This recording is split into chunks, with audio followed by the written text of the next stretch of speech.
Hello again, I am Blunty. Later in this video, I'll be talking about the new Matrix film. It will inevitably include some soft spoilers, not very explicit stuff, but just enough so I can make a point. If you're worried about that, I will give you warning beforehand so you can click away then. But so that I can hope to make the point I want to make in this video, we'll start by talking about the first Matrix film, a couple of decades old, and if you're still worried about spoilers for that at this point, welcome to Earth. It sucks here. The food is good though. Try lasagna. It's amazing.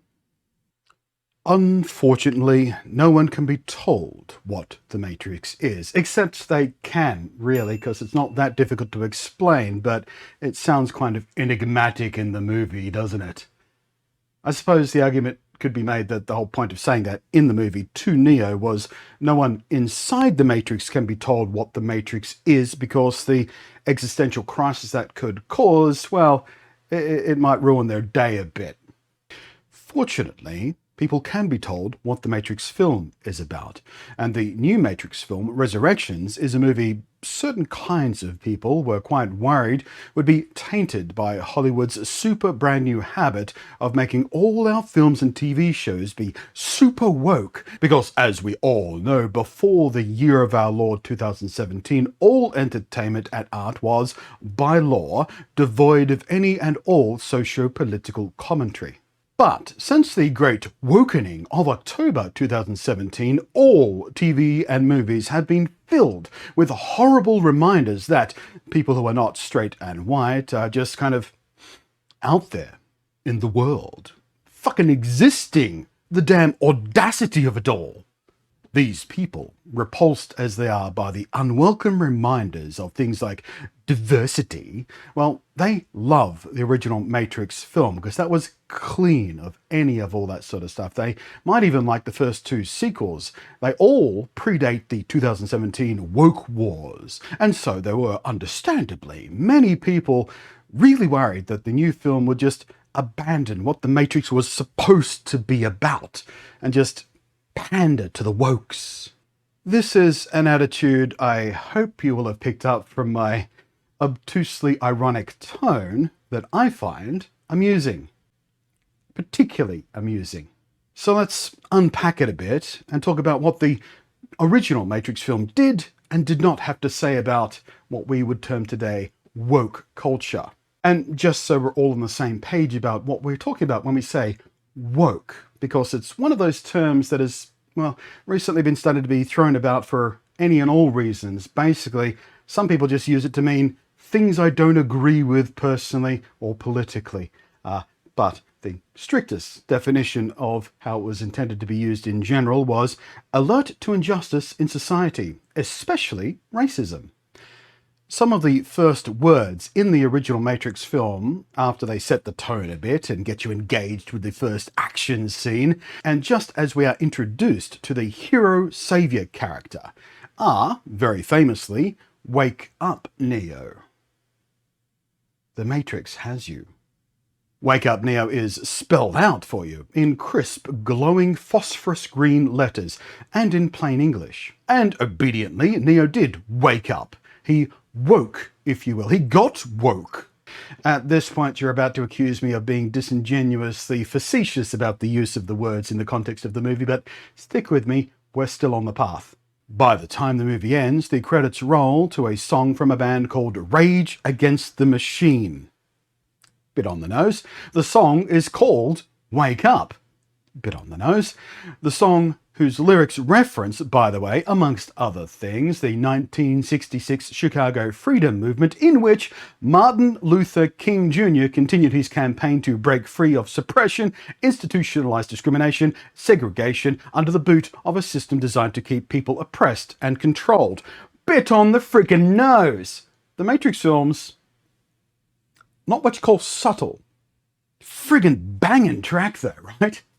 There are people out there right now, as 2021 comes to a close, 2 decades after Neo woke, loudly flailing around in our digital spaces on social media about how it's awful how they made the new Matrix film too woke, and how the original film has been tarnished by this political agenda which has been forced into the new film. I wonder if they have a point though. Let's keep unpacking. As the original film progresses, we find out that Neo is living in a highly engineered world, a very literal prison for the mind. In fact, they spell it out for you in so much as in the dialogue they include the words, "It's a prison for the mind." Until this point, the audience didn't know this, and Neo himself did not know this either. The point of the system was to keep him and the rest of the population utterly ignorant of how suppressed they really were. We find out in later movies that this particular version of the Matrix is very specifically designed for people to suffer within, because abuse and suffering makes it easier to control people, and if you make people happy, well, the system falls apart and doesn't work anymore. The system of oppression, that is. Neo was trapped in this system of suffering and oppression, a system of slavery under the control of a powerful and secretive group of mysterious overlords.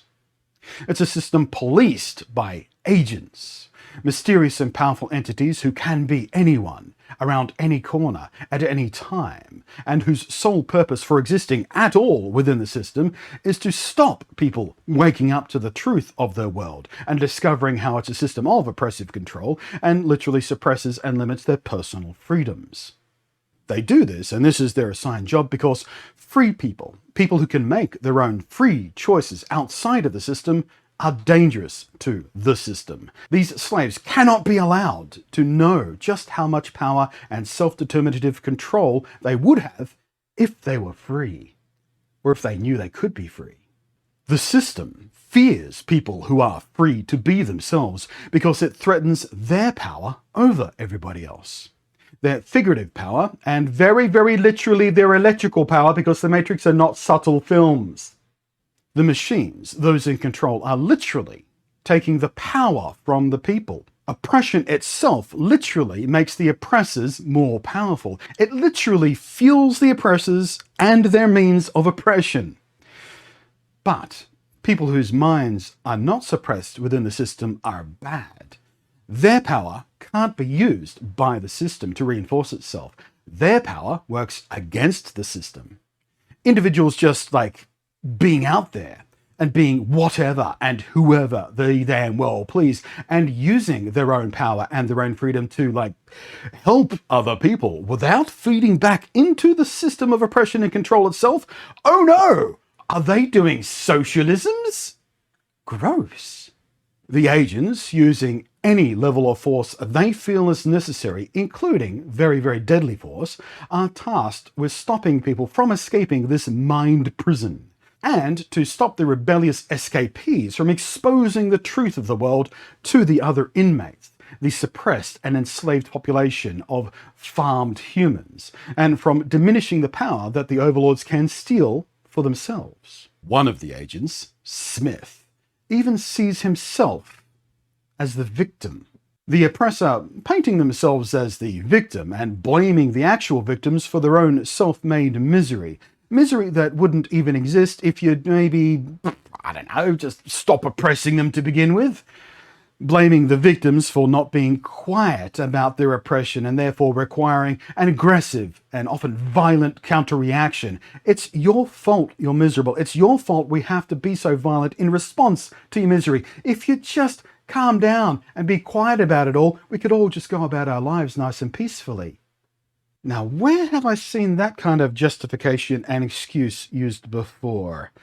The Matrix is not a subtle film. Smith hates being surrounded by these people. He is disgusted by their very existence.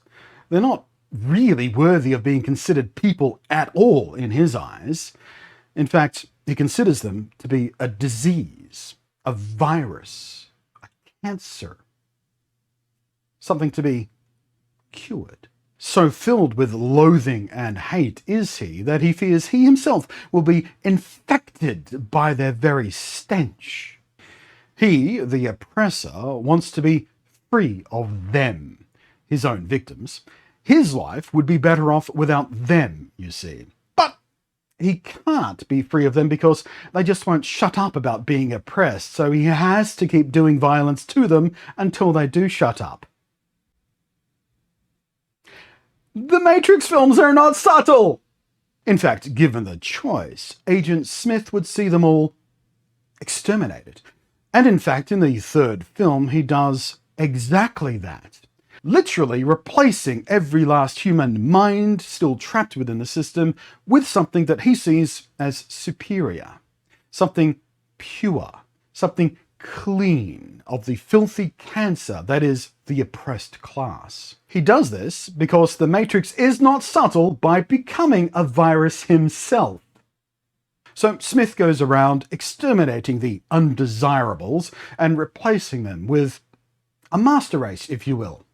And of course, it's himself. He is the ideal. He is the perfect example. He is the Übermensch. Me, me, me, me. Me too. The Matrix films, say it with me now, are not subtle. Neo, back in the original film again, with some help and support from others who have, before him, reclaimed their own personal agency and who have been freed, discovers the truth for himself. He makes a choice to rage against the machines and wake up, this time both figuratively and literally, waking up in a pod of goo for the very first time, stepping into his own skin. And he starts exploring who he is, who he can be, and what he can do when he is allowed to be his truest self. Neo now has full personal agency. He has been freed from the system. Only he sets his own limits now. And when he is so freed, he is powerful. Very powerful. Powerful enough, in fact, not just to help others as he himself had been helped, but to truly fight back against the system in a proactive way. Neo is not just a newly freed mind within the system, but something able to stand free of the limits of the system itself. He has, in computer terms, elevated user permissions. He can do things a normal user account can't do. He has, what is called in the IT industry, privileged access. And with privilege comes, of course, a responsibility to use it to help people. At least that's a responsibility that people with, empathy feel when they have power. They have empathy for other people, so they feel the responsibility to use that power to help other people, not just themselves and their rich mates. Now, upon actually thinking about any of this for a few seconds, you'd be forgiven for considering that anyone who claims that The Matrix, the 20-year-old original film, is not in fact very, very woke, well, I'd say it would be very fair to laugh your ass all the way off over what must be willful ignorance or a deep resentment or even hate of the other in how these folk find a way to deny the obvious truth of what this movie is trying to say about humanity, about society, about control, about oppression, about freedom, what it means to be free in our truest, most honest selves, both inside of a social construct system and outside of it, and what our responsibilities are when we do become our truest, freest selves. The subtext is barely sub. Most of it is in fact text, super text even, really. It even flat out overtly says stuff to you in the dialogue, explaining it to you in very easy to understand terms. When Morpheus says to Neo, "What you know you can't explain, but you feel it, you've felt it your entire life, that there is something wrong with the world. You don't know what it is, but it's there, like a splinter in your mind, driving you mad." If you are divergent in some way from the norm, be it with your sexuality or your gender identity or neurodiversity, whatever, that line probably rang like a firehouse alarm in the back of your skull. It did mine. I was in my early 20s when The Matrix first came out, and I wasn't yet diagnosed as being on the autism spectrum or indeed being bipolar. But I already knew damn well there was something very different about the way I experienced the world around me compared to what I saw other people experiencing and how they were experiencing and how they were reacting to various experiences. I felt my acute difference. I saw it in contrast to the other people around me. It was a splinter in my mind. That was the perfect way to analogize it. I didn't know what it was, but I felt it very acutely since I was in my teens, the age at which we all start to expand our frame of reference for self to further out into the wider world. And some of us, well, we start to see just how different we are from the majority. And as vulnerable as we are at that age, many of us start hiding our differences because fitting in feels like something safer and rather more important for our personal safety than being exposed as different. Even if hiding ourselves feels wrong and twists that splinter in our mind. So we suppress ourselves, we hide, because we see around us the way different people are treated. And it scares us. It's supposed to scare us. That's the system at work. It doesn't want different people out there, divergent people, because that threatens the system. And without a support structure, without people to come and help you, to point out what is wrong with the world, it might take you a while, perhaps even a very long while, before you stop thinking that you are wrong, that you are broken, and start seeing the truth, that there is something wrong with the system around you that makes you afraid to be yourself, to be free. And once you make a choice to be free, once you accept yourself and can reclaim the power that was always yours to begin with, the power the system tried to take from you, well, the system is still there and you might have to fight it, but you're not alone anymore. You've found people that understand you, that can help you. This is the concept that in things like the queer community is generally referred to as a found family. Sometimes our real families don't get us. Perhaps they might even be hostile towards us. But once we find that group of people who understand us, who've been through what we're going through, who can help us, who can guide the way, who can show us the choice that we have to reclaim our own personal identity and power. Well, what's family but that? The crew of the Nebuchadnezzar is essentially Neo's found family. So that line of dialogue from Morpheus, and wonderfully delivered by Lawrence Fishburne. I wouldn't even attempt to do an imitation of his performance of that because I just can't do it. Well, that line of dialogue is mad important. It is slightly more subtle than a lot of the rest of the film, but to those of us it was speaking to, it was loud. Did you ever pick up on the fact that the only core character that calls Neo Mr. Anderson is Agent Smith, part of the oppressive system? The man born and named Thomas Anderson calls himself Neo. He does this even before he has been freed. It's his chosen identity. And Thomas, Mr. Anderson, is very thinly metaphorically, because the Matrix is not subtle, very much what trans people would call a dead name.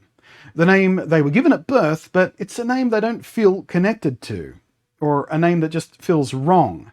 When people call them that name, it doesn't feel like those people are talking to them.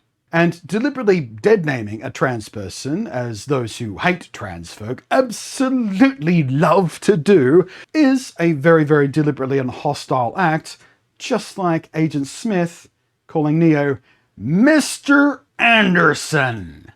Smith does this constantly and with great deliberateness. He wants to undermine Neo's identity as a free man. It's also not a difficult contextual interpretation of this act, albeit one a bit more specific to American culture, to say that Thomas Anderson is his slave name. Because the Matrix is not subtle. As Neo starts embracing his fullest personal power, when he starts earnestly believing in his own agency, even if he doesn't believe he's the one, when he starts believing in his own power while fighting against Smith, where others would run, where others are encouraging him to run. It's an agent. Run! At the turning point in this fight, he very pointedly reminds Smith that my name is Neo. A name is an identity, and a chosen name is a statement about personal identity. For some people, it is as simple as a preference for or against a shortened or diminutive version of their birth name. Elizabeth might ask you to call her Liz, or even Betty. My own grandfather's name was Edward, but nobody in the family, nobody who loved him, ever called him that. He was Ted. Loving, funny, generous, Ted. Actors have screen names sometimes. Authors have nom de plumes. Even famously trans-hostile authors have nom de plumes.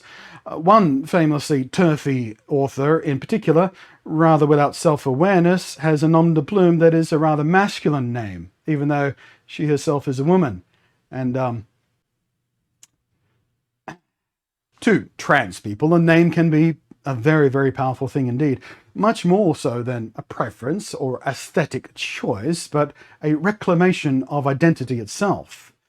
But even to the rest of us, well, how many of you have ever used your full legal name on your birth certificate when you're signing up to online forums and such? Most of us have a chosen name in one form or another, whether it be our online handles, Blunty, or nicknames that we use amongst our friends to show affection, to show a connection. Names are very powerful things. And this is why Neo reminds Agent Smith that his name is Neo. It's his choice, his identity, and his personal agency. And that's something Smith cannot take away from him. And the impotent rage that Smith uses Neo's dead name with is worthless. It has no power over him anymore. He is Neo. The Matrix is very easily read by many as a very obvious trans metaphor, if you want. I mean, the authors and directors themselves were, at the time, closeted trans women. And that has informed quite a lot of their own script and the interpretation of the script by outsiders. But it is not just that. It is not just a trans metaphor. To others, it's not that at all. All good art, all worthy art, can, is, should be interpreted by the viewer, being informed by their own personal experiences. It's one of the things art is useful for exploring ourselves, not just what the artist is trying to tell you. Now, I'm not trans. The Matrix is, to me, a film very much, obviously, of course, still about self-discovery, and once you get a hint of the truth of the world, a truth that till now wasn't clear or obvious or was confusing, the splinter in your mind, if you are given or if you discover the right perspective, with the right self-knowledge, with the right understanding and the right help, you can self-actualize properly for the first time, and once you do, your whole world will never be the same. And chances are pretty good you're going to be much happier for it. I was, when I was finally diagnosed, and for some, the experience is so profound, we become determined to help others. And in sharing our stories, in building communities and subcultures, building support structures and raging against the machine, we try to do what Morpheus and Trinity did for Neo. To show trust, to show belief, shine a light, have faith, to offer a choice to someone who might not have even known they had a choice. This is one of the reasons, of course, The Matrix still resonates so strongly in our culture. Not just because it's a cool action movie that pioneered some very cool special effects and had a thumping soundtrack and a very slick cyberpunk aesthetic that inspired many people to wear long coats for many years in the early 2000s. But it's because it's a story from writers who at the time were still closeted themselves, exploring what it is and what it feels like to be trapped in a system where the people in control, those with the most power, truly hate the very fact of your existence and how hard it is and how important it is to self-actualize, and that you can never feel truly free until you are your truest self and use that reclaimed power to help other people to be safe from the system designed to literally suck their power away. Like a battery. So I ask you, in what way is the original Matrix movie not very, very woke? I mean, we weren't using the term woke back in 1999 when The Matrix came out, but retroactively, the term applies. It's not even subtle. I don't understand how people don't see it. I think perhaps it's more genuinely the fact that they choose not to see it. They don't want to see that because it doesn't align with their own personal politics, because chances are they are benefiting from the system instead of being squished by it. They might as well be agents. Or perhaps they're just stupid.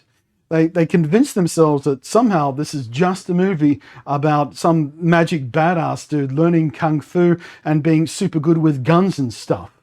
Now, as I warned you at the start, from this point on, I will be talking reasonably vaguely, but potentially spoilery, about the new Matrix film, Matrix Resurrections. So if you are worried about that, this is the point in the video you can stop watching and perhaps come back later once you've seen the film and sort of have a little more context for what I'm talking about here. You have here been warned. Spoilers ahead. Soft, vague spoilers, but spoilers nonetheless. The new Matrix movie, Matrix Resurrections, or just Matrix 4 if you want to shorthand it, set up a really interesting concept and a framework in the beginning that had me very invested. Where are they going to go with this? Ooh, so many questions. But then it kind of fell apart in a pretty sloppy and frankly almost lazy feeling second half. I'd hoped they were going to make a few more bold choices, take a few more risks, but in the end it was very predictable and relied a bit too much on nostalgia baiting or just making callbacks for the sake of callbacks with no real narrative purpose for it. I liked the movie. It was better than the other sequels by a pretty wide margin, but still fell deep in the shadow of the original movie. The opening framework also does send some very troubling mixed messages about mental health and getting help for your mental health, and about medication, about gaslighting, about self-harm. And that was all a bit weird and frankly a little bit off-putting. I think I'm going to have to rewatch the movie a few more times to try and pull apart what is trying to be said there, because first blush it felt meh. But returning to my central touchstone now, the kinds of people who seem bewildered by the fact that a movie that is the fourth installment of an inherently very explicitly thematically woke series, because The Matrix is not subtle about these things, is itself pretty friggin' woke. I've seen all the usual predictable bigoty criticisms about how the casting is just a checklist of various minorities, about how unrealistic it is for a tiny little small woman to kick ass against big tough men, and of course, spoilers, about how they couldn't resist diminishing the man, Neo's all-powerful godhood status by having Trinity also be super strong with magic Matrix powers.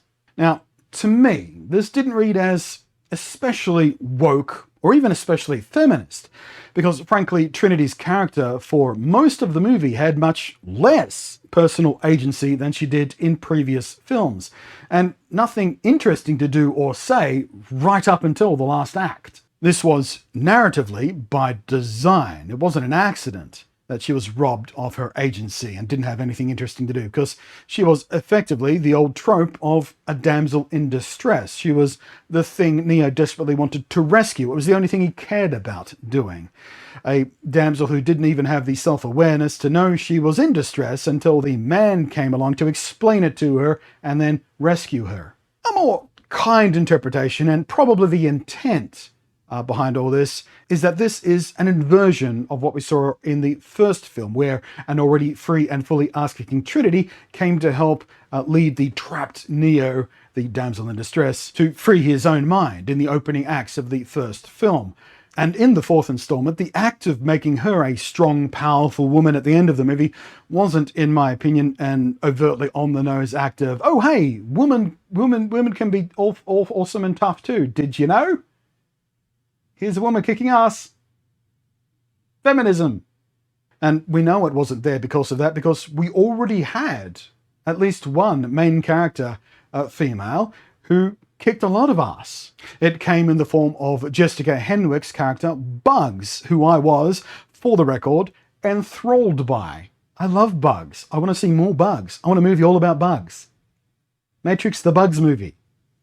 Instead, I read Trinity's power boost as an unlocking, a recognition of how two people in the most raw and honest love, two people bonded by their mutual and absolute love for one another, and also bonded by the magical movie MacGuffin that both of them needed to be close to make the Matrix thing actually work properly, but not too close because they're together. Their mutual support makes them too strong for the system to control.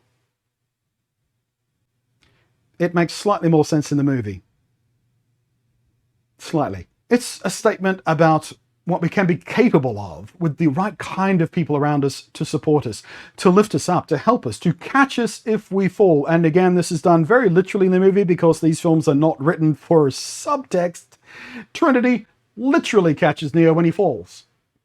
And far from being woke, it's just the old school movie romance stuff, and with a very heteronormative couple, no less. And it is, by the way, entirely consistent with the other movies, wherein every one of them, it was Trinity's belief and support of, and absolute unwavering trust in Neo that allowed him to be the big damn hero in the first place. He literally couldn't have done it without her by his side because he didn't even believe he was the one. He was doing it for her because he loved her and he wanted to protect her. He wanted to keep her safe. This new thing is simply an expansion, an evolution of that relationship, that mutual support. And if you are not sold on the power of love angle, well, you can headcanon Trinity's new powers instead as something the machines either did deliberately or even accidentally when they were resurrecting Trinity, bringing her back to life and using her bond with Neo to do the Matrix Magic MacGuffin stuff that the central plot of the movie sort of revolved around. Oh, the Matrix only works when they're close but not too close, and we need them both alive to be able to do this, to make the whole thing work, because the one needs to exist. Thankfully, they didn't dig in it too deeply like they did in the second film, where we were bored silly in that room with all the TVs as someone was using very many multisyllabic words to very patiently try and spell it all out for us. And that was stupid. So maybe when the machines were trying to make the bond balance thing more efficient, maybe they copy-pasted some of Neo's secret sauce to her brain to strengthen that bond, but that now lets her do the superhero stuff that Neo could do. Explain it away like that if you like. You might even prefer that if you're a little bit misogynistic, because that means Trinity's power is not her own power, it's just some borrowed power from Neo. Because women can't be strong without men. But in either case, Trinity getting that power boost doesn't diminish Neo. It doesn't suppress him under her. It doesn't make him lesser, and it doesn't make her more important than him. Neo himself never even believed he was the one anyway, and he seems friggin' chuffed to bits that his girlfriend can kick even more ass than she used to before. And a reminder, Trinity can kick some serious, serious ass. The very first thing we saw her do was kick the ass of a room full of men. One person's agency, their own power, is not diminished when someone else has the same agency, is what the movie is trying to tell you here. This is the point of this. This isn't, oh, we had a super powerful man in the other movies, so we better have a super powerful woman in this one because gender equality politics. But if you truly believe that gender equality politics was the reason Trinity was given that power boost, then you weren't even paying attention to the movie. You were so distracted by your own personal politics and fear of the woke. Watch it again. Watch that last action scene and watch the postscript scene before the credits roll and pay attention to what Neo is saying and doing. Because that is love and trust, not a political statement about girl power. And frankly, if you can't see that for what it is, then I honestly pity you for not having the personal frame of reference to recognize that kind of absolute trust in someone you love, and how it feels to have it returned to you in the same way. But I do earnestly hope you do find it someday, because I'm a complete fuck up, and even I have known what that is like, and it feels friggin' wonderful. So yeah, if you catch anyone out there on the interwebnets bitching and moaning and losing their poops about how woke the new Matrix film is and how they like the old one better, then I would suggest to you that you dare them to watch this video all the way through and still not get a clue. Because the Matrix films are super duper woke and not even subtle about it, you massively clownish rednecks. Now the video is done, I'm going to take off this because I hate wearing this, which is why you've never seen me wear it in a video before, despite me owning it for years for various other things where I have to present slightly more professionally, which I always resent. But I thought it might be appropriate for the setting because, you know, when Morpheus was explaining or trying to show Neo what the Matrix was, he was wearing that nice suit. I don't have a clean collared shirt, and I don't know where my tie is anymore because I really hate wearing ties even more than I hate wearing these. But also, the elitists tend to respond better by people who present quite neat and tidy. Luckily, I'm also white. Not straight though, so shh. Thanks to the patrons scrolling up above there, who's above and beyond support. I deeply appreciate. Thank you very much. I am Blunty. Hope you've enjoyed yourself, and we'll catch you next time.